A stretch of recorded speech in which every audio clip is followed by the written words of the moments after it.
அசம்பிளியும் வந்து பிரியுது. அதோடைய தொடக்கம் சர்ச் ஆஃப் இங்கிலாந்து ஏன் தொடக்கப்பட்டுச்சு அப்படின்னா, அரசியலில் ஆன்மீகத்தின் தலையீடு இருக்கக்கூடாது, சர்ச்சு தனியாக இருக்கணும், ஸ்டேட் தனியாக இருக்கணும்.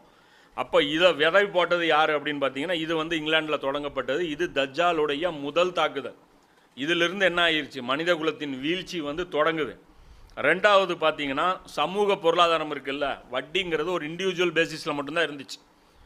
ஒருத்தன் கடன் கொடுக்குறான் வாங்குறான், இதில் மட்டும்தான் வட்டி இருந்துச்சு. ஆனால் அந்த சமூகத்துக்கு ஹோல்சேலாக வட்டி வந்து அப்படிங்கிற ஒரு கான்செப்ட் வந்து இல்லவே இல்லை. அது வரைக்கும் மனித குலம் பார்க்காத ஒரு விஷயம். அப்பவும் வந்து அவனும் அங்கேயே என்ன பண்ணுறான், அதுவும் இங்கிலாந்து தான் headquarters. Bank of England தான் முதல்ல உருவாக்கப்பட்ட வங்கி. அப்போ அங்கேருந்து தான் இந்த பேங்க்குடைய அந்த அடிப்படையிலான அந்த பொருளாதாரம் கட்டமைக்கப்படுது. இது மனிதர்களோட சுரண்டி திங்கக்கூடிய அடுத்த ஒரு விஷயமா வந்து மனிதர்களுக்கு மிக பெரும் பாதிப்பை தரக்கூடிய ஒரு விஷயமா இது அமையுது.